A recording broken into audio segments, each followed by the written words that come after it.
Hey, this is Red Band with Death Squad, and you're listening to an episode of Your Mom's House with Tom Segura. He's on the road in Australia, and he's been doing a bunch of podcasts all the way out there.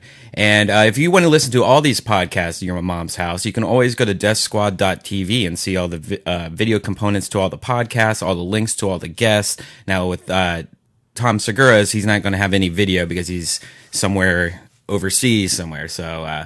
But check out all the other podcasts we do. You could also go on iTunes and subscribe to Death Squad. And we want to thank everyone for all your donations that are helping us with our server issues. We've been switching servers. I'm about to switch it for the third time. So we're getting too busy, or we're getting too popular. And so it's getting kind of crazy. But guys, thanks for listening. And now here's an episode of Your Mom's House. And we're on. Welcome to another Momcast, Your Mom's House, down under Australian audition. There's only one mom here, Tom, because Christina didn't come to Australia. But I am joined by my fellow partner in crime for 2 weeks in Australia, the wonderfully talented, hilarious Hannibal Buress. How you doing, Hannibal? I'm doing all right, Tom. Thank you for joining me. Thanks. In Thanks for having me on the Momcast. No problem, man. I'm glad that you like the Momcast. You're in our new high-tech studio. Yeah. Let's see.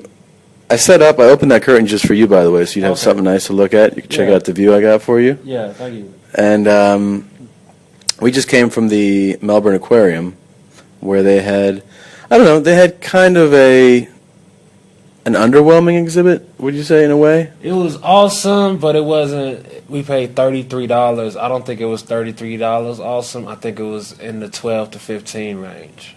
That's a great assessment. And as you noted, I think as we were walking through, they opened the show too big, man. They opened with their headlining act, They open with the penguins, and you start out and you see the penguins, and they're great, and then you see fish.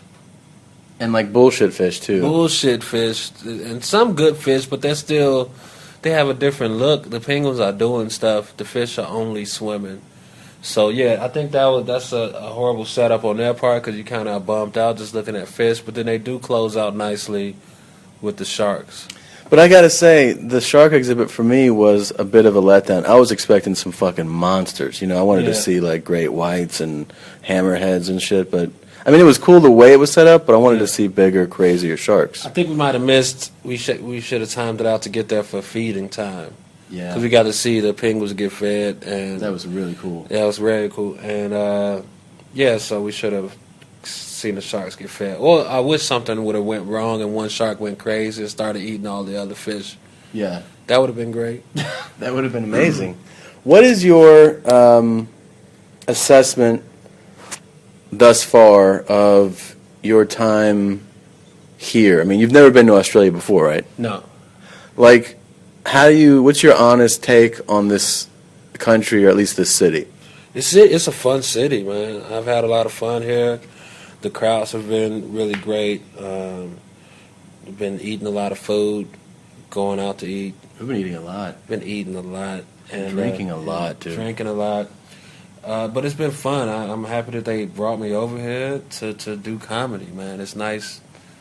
It's kind of crazy, right, that we do a thing where, like, there's someone on the other side of the world that's like, hey, we want you to do that thing that you do fucking 8,000 miles away. Will you come and do that for us? Yeah, like, you know what I mean? It's nice. It's a far cry from, paying to go on stage. Yeah. Which, I was doing that 5 years ago.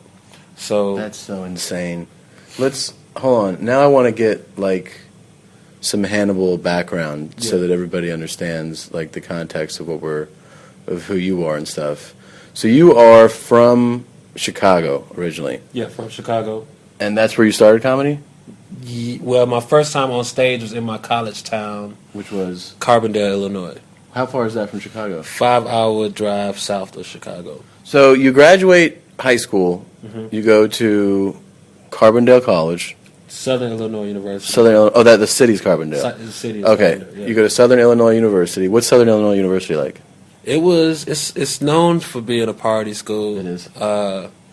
It's sort of in a rural area. It's definitely a college town. It's one of those cities where the college is the main part of the city, and it brings a lot of income to the city. But it was fun. It's not the greatest school, right?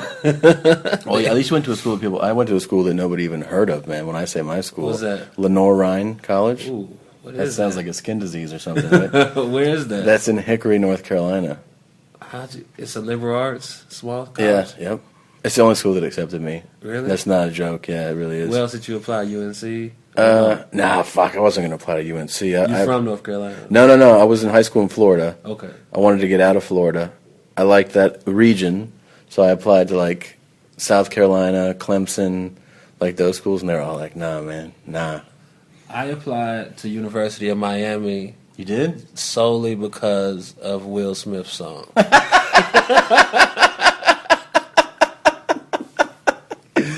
was dead serious. You're being serious right now? I'm being very serious right now. I was 16. I was like, that sounds dope. I want to go to school there. You're like, welcome to Miami. Bienvenidos a Miami. Yes. So you're like, that's where I want to go. That's fucking amazing. That was one of the places. I applied there. I applied to Howard University.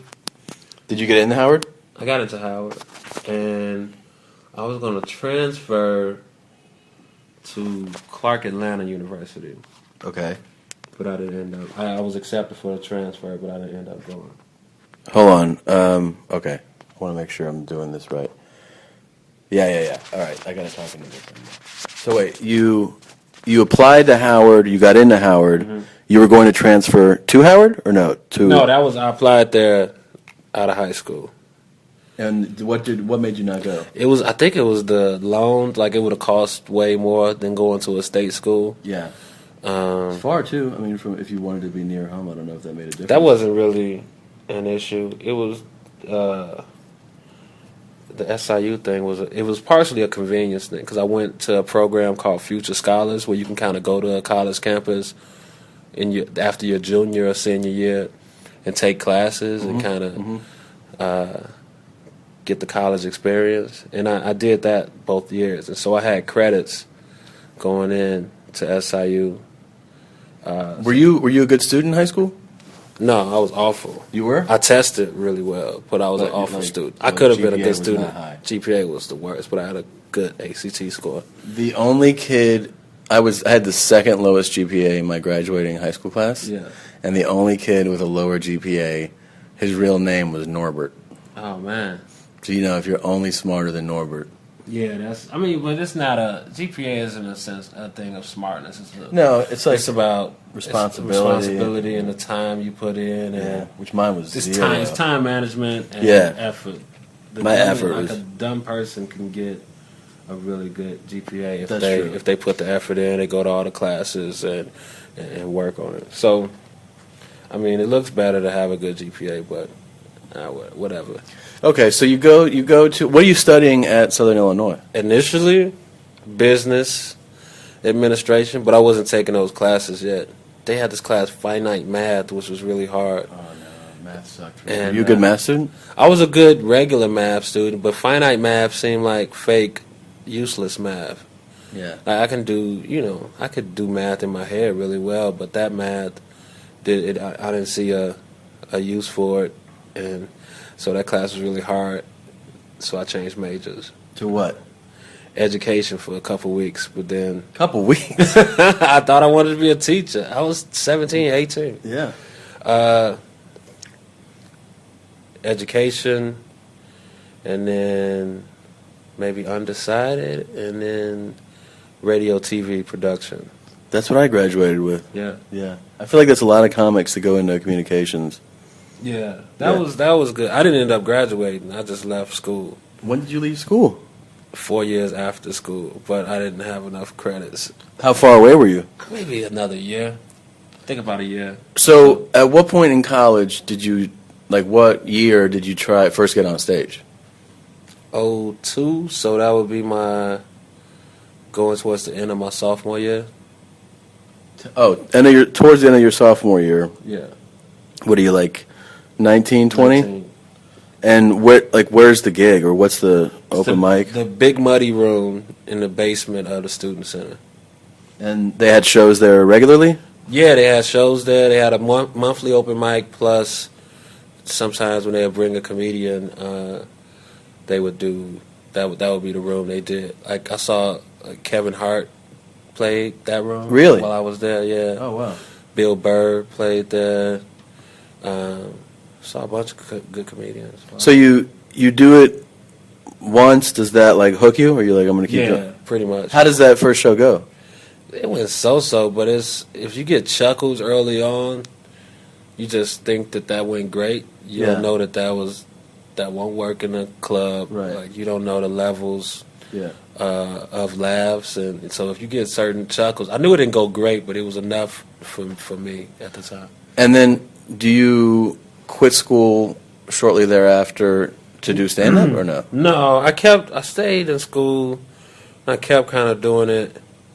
And then one semester, I failed out, and so like when you fail out, you go to the junior college. Yeah. In the town, like people's parents don't know that you're in the, or your parent. A lot of people's parents wouldn't know that their kids are actually in the junior college. Oh for a wow! semester. So like, because they don't. So you can stay near where you went to college. And Yeah. Holy shit! Yeah, a lot of people would do that. So you go to the. Did your parents know? I think my parents eventually found out. But not right away. But not right away, no. So you go to the junior college for a semester, get decent grades, and then go back into SIU. Wow. Yeah.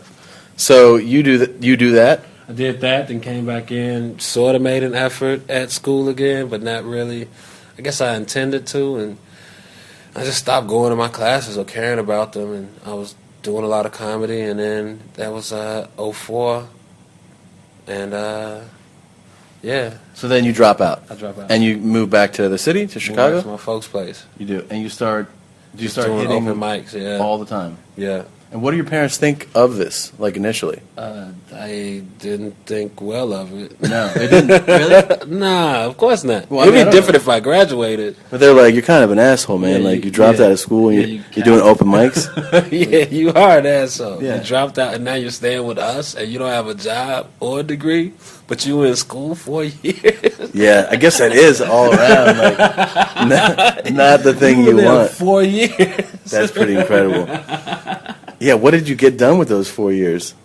I did comedy, man. Yeah, no, I mean, but they're thinking like... Yeah, that's what they're thinking. Yeah. I mean, I had, I think I was at about 85 credit hours. All right, so you're pretty far along. Yeah, so, I mean, but, yeah, I fucked off a lot of time there. And I look back, I didn't really, it wasn't, those memories aren't that good for me to be like, yeah. Yeah, that was worth not getting a degree. Now I kind of wish that. With loans and all that shit? Yeah, with loans. Look, the loans, they were on me for a while. Yeah.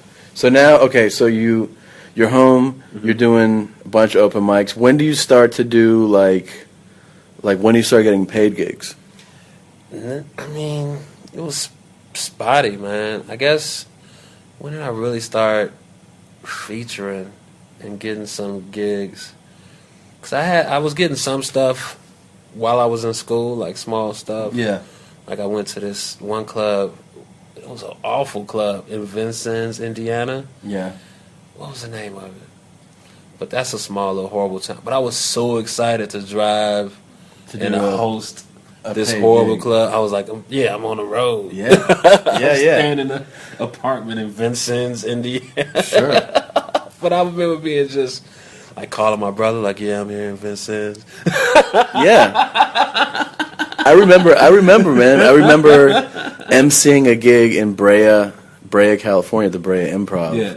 And that was fucking like, oh man, that was like Madison Square Garden for me. Yeah. I was like, man, this is the shit. I'm getting $50 a set right now. Or when I first started featuring at Zany's in Chicago, it was, you couldn't tell me anything. I thought I was a headline. I might as well have been a headliner. Really? Did you have a pretty big head about it? Not a big head, but I was just really, it was a big deal whenever I would get a full week, because then you're not worried about the money. You happy to get paid, but you're not like, this is horrible pay. Yeah. You're like, this is great. Yeah. I'm doing, this is 9 shows. So Tuesday through Sunday, one show all the days except Friday and Saturday. Yeah. 2 shows Friday, 3 shows Saturday. So you're just doing shows and just, excited to be up there. Were you like pretty like sure of yourself? Like you were like, I know what I'm doing. At some points I was.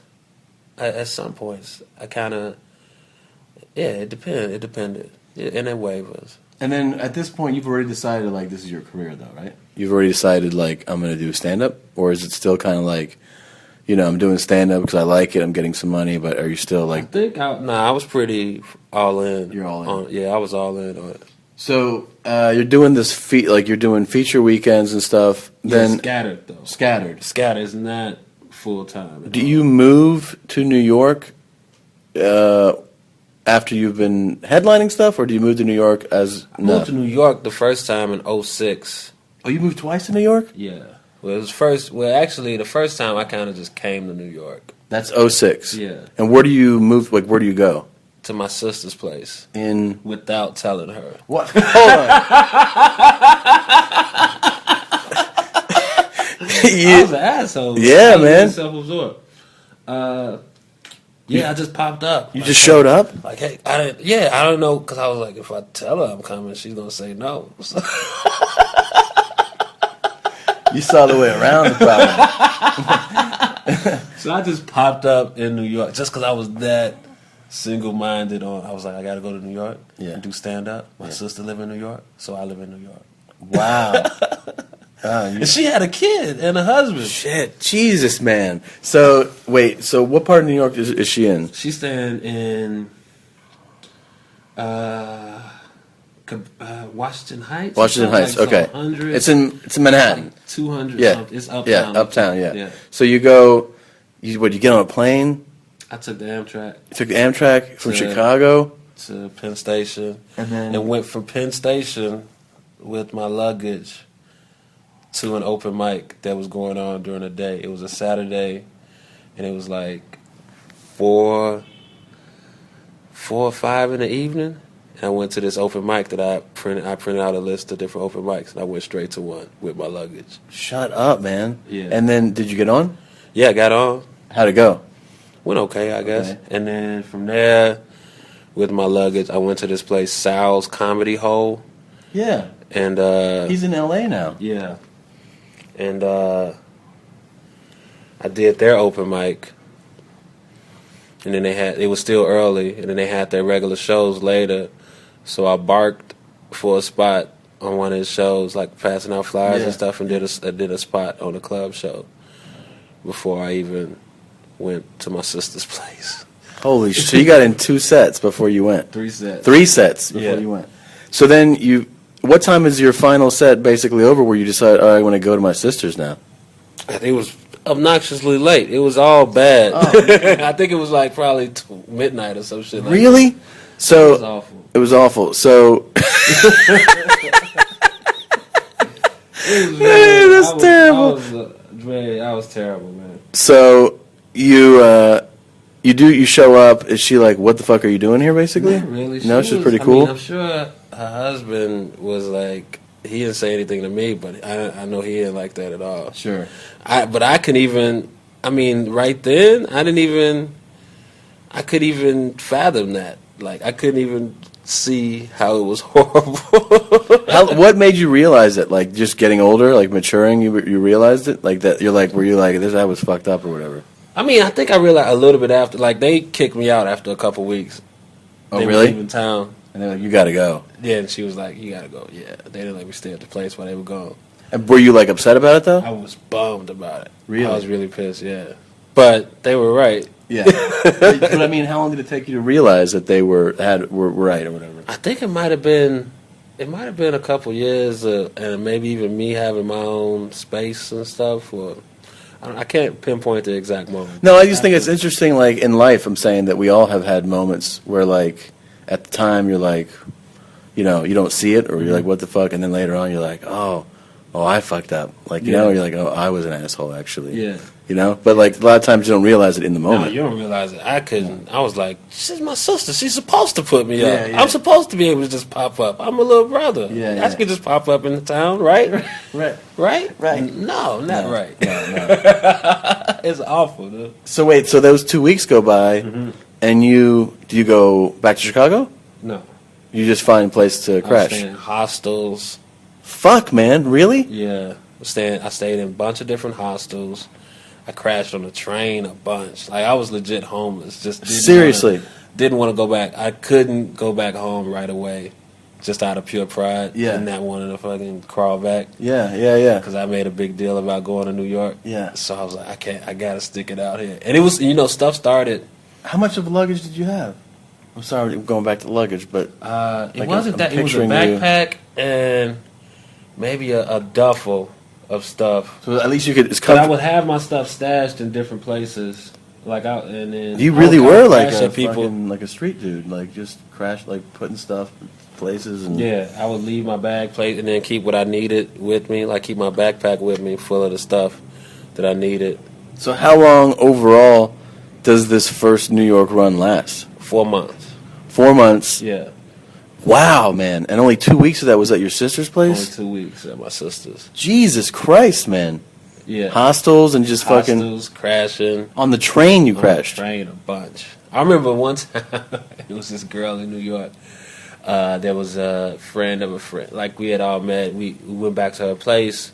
There was a few of us after a show or something. We hanging, and her place was so disgusting. It was like the nastiest place I ever been in, and it was horrible. And she offered for me to crash there, and I was like, nah, I went and slept on the train. What? That's how nasty her place was. What was it? Was there fucking shit on the ground? Just disgust. Imagine how much would you be like, nah, I'll go sleep On a around tr- strangers on on a- public transportation instead of staying your place. That's how nasty her Foul place as was. shit. That's the nastiest. Like that's like a fucking sewage dump. She must I have was lived in in. that shit like, you know what? Let me just go out.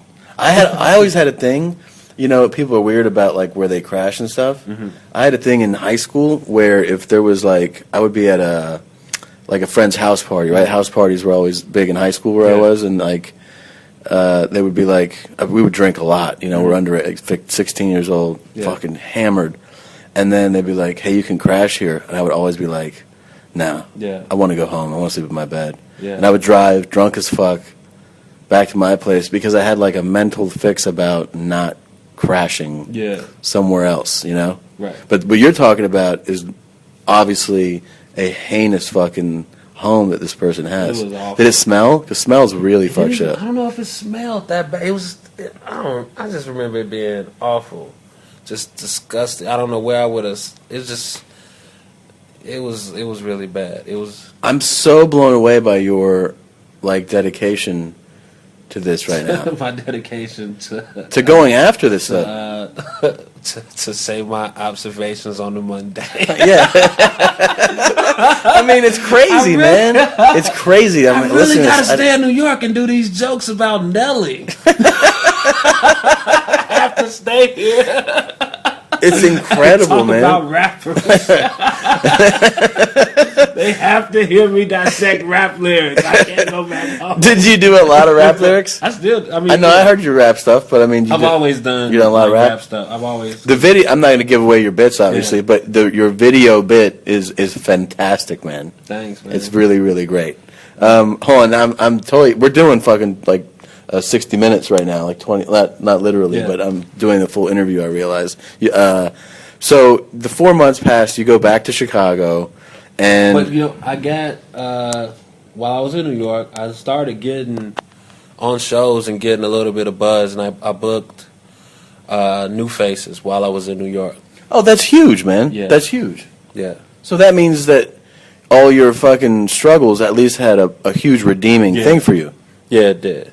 And when you booked New Faces, that must have you were through the roof. You had to be. I was really psyched. I think I found out about it while I was back in Chicago. Yeah, I did find out about it while I was back in Chicago, but So yeah, you- it was really exciting. Yeah, man. Come on. So how far into stand up are you at this point? I was doing it 4 years. That's relatively early to get new faces. Yeah, and that was the first time I auditioned for it, and they say people don't get it. They definitely don't. No. That was really, like, I had a bunch of good showcases. And it was really weird one time where my last one, I did 2 callbacks, one initial audition and 2 callbacks, and I was at the comic strip, and the setup went really well, and there was all these managers like, "Hey, you're really good," like, you know. Yeah. And then, like, after all that industry bullshit, like going to sleep on the train. Wow, man! But see, that's incredible, man. This is like folklore, right? Like this is gonna be like, man, you know, Hannibal, the dude would sleep on the train before. Like that seriously is gonna be the shit that people say.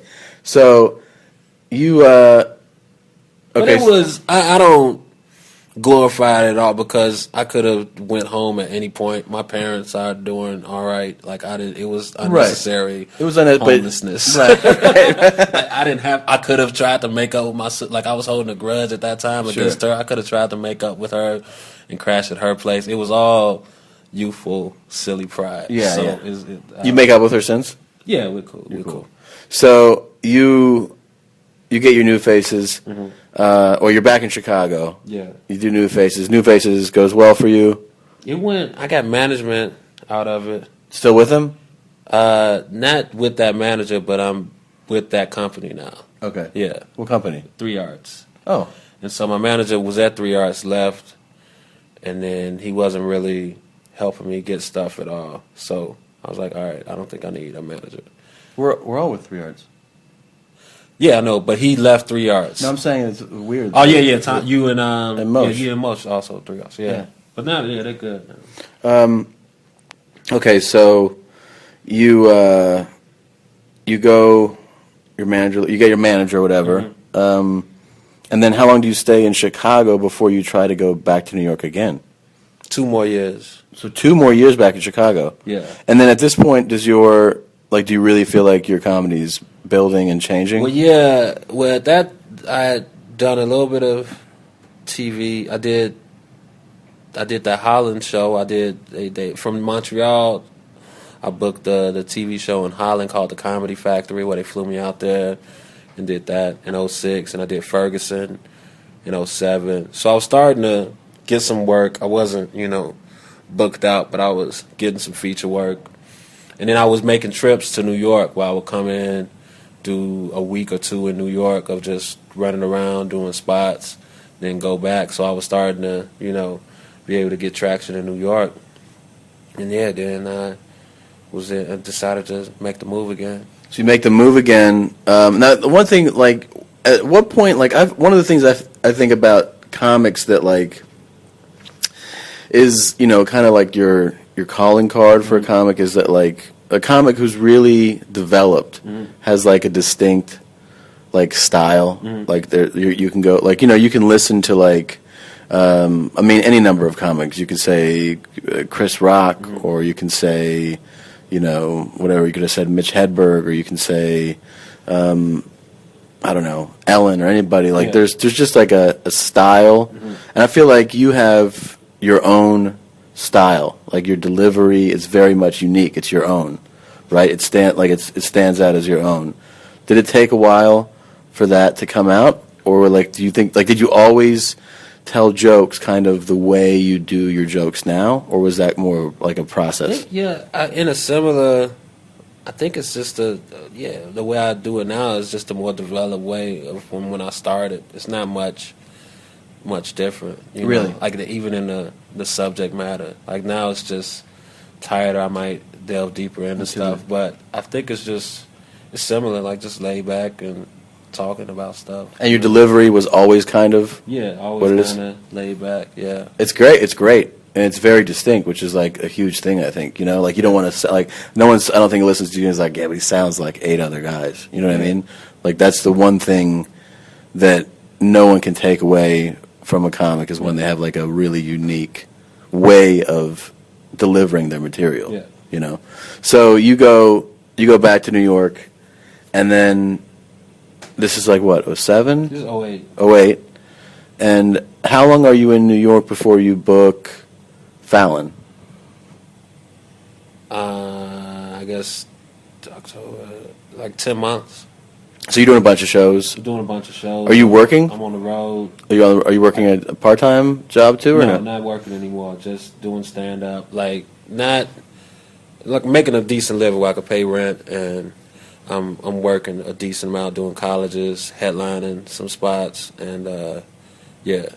Okay, so then you do Fallon. Mm-hmm. And that goes great for you. Yeah. You feel good about it that night, right? You're like, oh, it's great Yeah. TV spot. And then what happens? Then a couple weeks later, I get a meeting with SNL, and they hire me to write on SNL.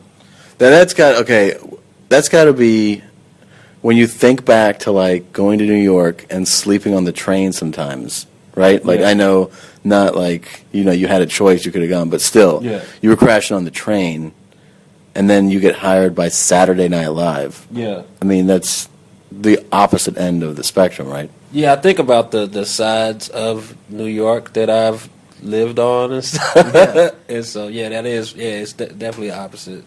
Are you, like, over the moon about this shit? Like, you must be fucking psyched. Oh, yeah, I was really psyched, man. I was like, holy shit, this is great, and it's gonna be really fun, and I got a writing job on a show.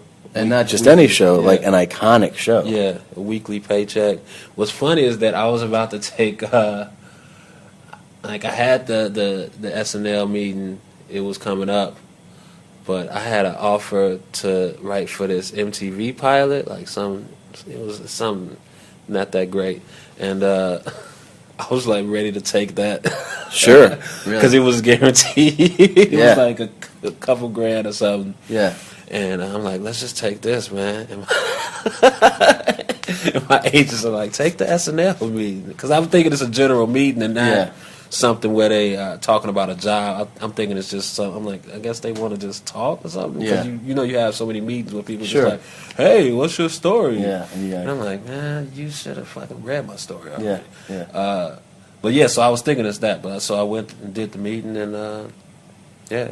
And then SNL, obviously, you do that for a year. It's a great experience for you. You're writing sketches every week, right? Yeah, writing every week, and just being a part of that live show and learning that format and just being able to work around everybody. It was really cool. It was fun because I had a couple people that I knew already that were working there. Oh, you did know people there? Yeah, Jenny Slate, John Mulaney. I had already done a bunch of shows with. Is it an intimidating experience, or not experience, intimidating like environment to go into? Like, it's such a big name. The most intimidating thing is when your piece is in the read through, and you're in the room, and everybody's got their scripts, and your piece is bombing horribly, and you can't do anything about it because you're detached from it. It's the actors, they're reading now. Yeah. The piece is doing bad. That's the worst. It's just like, oh fuck, you like sweating. Yeah.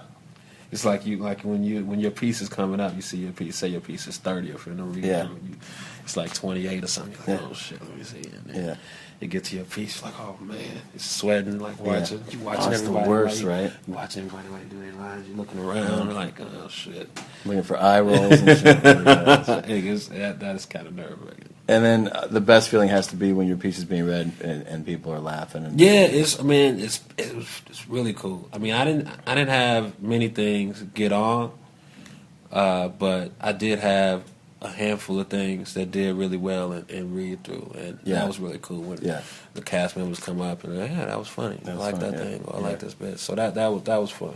So how now you do this for now you change writing jobs. Yeah. You go to 30 Rock? Yeah. How do you go from one to the other? How does that work? Like, how did that happen for you? I don't really know. I think somebody recommended me for it, and I set up the meeting with them. And is your meeting with Tina? With Tina and Robert Carlock. Wow. That's and does that pitch to you like as a general as well, or it's like no? That was definitely a meeting legit about that. I knew that was about the job. Like right out, straight away. And interview goes well? Goes well, yeah. And then how long till you offered the job?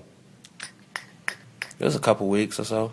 And how is the experience writing on that for you different than SNL? I mean, it's a totally different show, obviously. For a lot of reasons, it was different. One, is that they were already working. I think they had been working a month or so, maybe more, before I got there. 2, I was the only new person. At SNL, there were it was like 5 or 6 new writers, so you had like kind of a shared experience with people where you're the new person.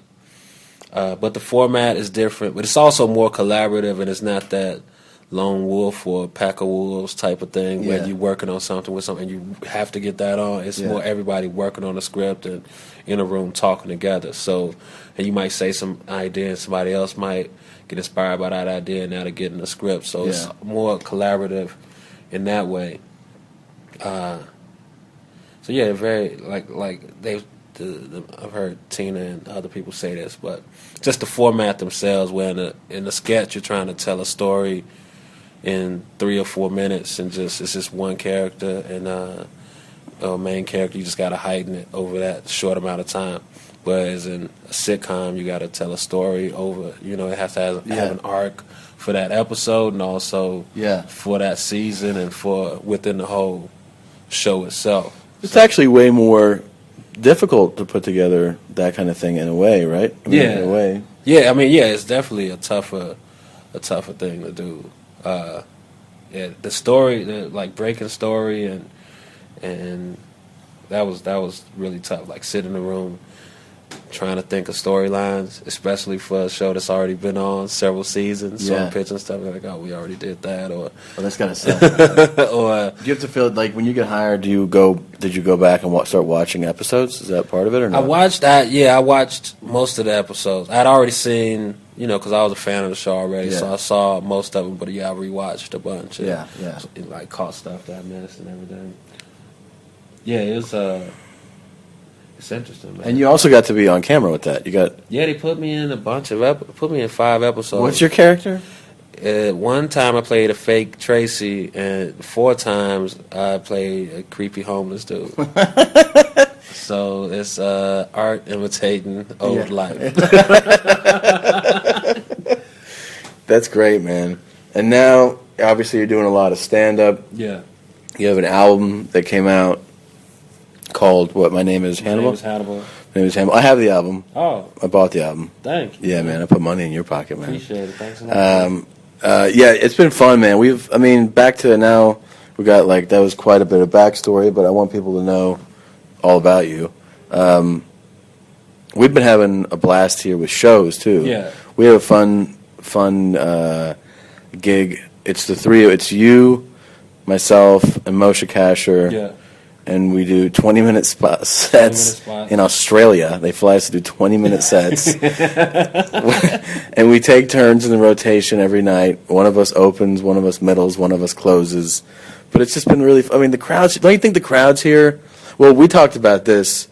One of the things is the environment. Yeah. There's no fucking drinks being served. No drinks being served. That definitely, because people are focused all the time. No check drop. No check drop. And you don't hear petty conversation, clanging drinks, or really any heckling. Really. No. We've done a bunch of shows at this point. Nobody's yelled out anything unless you kind of ask them to. Yeah, it's kind of like the most desirable way to perform comedy, right? I mean, yeah, a captive audience. Yeah, I had to say so. I would say so. It's pretty amazing, man. I don't know. I kind of wish that there was a lot more of what we're seeing here back home. Yeah, but it won't be. Yeah, I know. But it is nice, man. That you don't realize, because you're so used to performing in that situation, you don't realize how much of a distraction just drink service could be. Because some people order their drinks loud as hell. So say not only the table where the drinks are being ordered from is distracted, somebody to the left of them that's not at that table, they hear a little bit, so they get out of the show. So it could definitely change the dynamic. So. And sometimes too, they're not trying to distract you. Yeah. But you could be in the middle of so then I went down to and you hear someone be like, yeah, we'll have another one. Yeah. One more of these. And you go, hey man, what the fuck? And they're like, no, I was just trying to order a drink. You're like, yeah, but you're fucking everything up, right? It takes you out of what you're doing. Yeah. It takes everybody out of what they're doing, It's a horrible setup. The interval thing is I think that's a great way to do it. Where they do intermissions after a couple. Yes, that's pretty cool too. They have the way they have they call it brackets, and so there's like a first, second, and third bracket at the clubs. And what they'll do is they'll have like 3 or 4 comics on. They'll each do like 10, 15-minute spots. Then there'll be a 15-minute intermission. People can go smoke. They can go take a leak. They can do whatever they want. They can fucking leave. And then they come and they're like, hey, intermission's about to wrap up. People go back, see 3 more comics, another break. That's a really good system. It is, because it gives people a little break. They can go talk about the comedy if they want and get some more drinks and kind of get relaxed. And it makes you able to have a longer show because of that. I think some comics in the States have really picked up on that environment is the way to go, because you're seeing a lot of guys doing more like, rock club or small theater venues, the ones that can. Yeah. And that's basically that environment where it's like people are just listening to you. Yeah. I've done a couple just music venues on my own, and it's really nice, because when you're doing those places, if you're doing comedy at a music venue, those people came specifically to see you. Yeah. It's nobody random. It's nobody gonna be like, who is this guy? Yeah. Or, I got free tickets. Or Yeah. no bachelorette party is No. coming to some 100-seat music venue. No. You know what I mean? So you're doing some of those now. I'm doing a couple of those. All right, we're gonna. I don't want to make this thing too long, but we have a few more shows here. Is there anything you're looking forward to do besides going home? Man. I guess I feel I should go shop for my mom and some people back home. Man, that's really thoughtful of you, man. Yeah, I should definitely do that. Do you have any idea what you're going to get her? She asked for Aboriginal art. Really? Yeah. Why don't you do some Aboriginal jokes tonight and then? And YouTube them. Yeah. This is art. This is about art right Aboriginal. here. There you go, Mom. Do you? We always do what we got coming up. He has an album. If you haven't heard Hannibal, after I gave you the inside the comic studio background on him, you're really fucking funny, man. Thank you, man. Really, really funny. One of the funniest guys I've seen. And your album is great, so you should pick up his album. It's on iTunes. Yeah. But more importantly, you have a tour that kicks off. I mean, I guess this is kind of part of it. Yeah, but you have a U.S. tour that's legit, like a lot of dates coming up. Where are like the first few? The first few is Tallahassee, Florida, and Boston. That's Tallahassee is April 15th, Boston April 22nd, and then Portland, and some L.A. dates, Irvine. And then, I mean, I saw it, and then it goes everywhere. You're really doing a bunch. Yeah, doing a bunch, man. And it's like 3 months of touring. 3 months straight. And what's the name of the tour? My Name is Hannibal Tour, a.k.a. the Hannibal Montanable Experience. That's phenomenal. And if you want to check out those dates, they're on your website, which is HannibalBuress.com. And that's Hannibal the way you would spell Hannibal. Yeah. And Buress is Buress. Yes, or Hannibal.com. Oh, you have both? Yeah. Okay, is that a Tumblr or something? Yeah. All right, excellent. Let's see, I'm going, we do a few more shows here Thursday. Yeah, we got 4 more shows in Australia. I go home Monday, and I'm actually home for like a week or 2, and then off to the Improv in Fort Lauderdale, Florida, at the Hard Rock Seminole Casino. And then I'll have a couple other dates posted for May on my website. So this has been great, man. Thank you for sitting down and chatting. No problem. Thank you, Tom. And we'll do another Momcast real soon. All right. Bye-bye, mates. Fosters. How fast? Gotta get this thing going.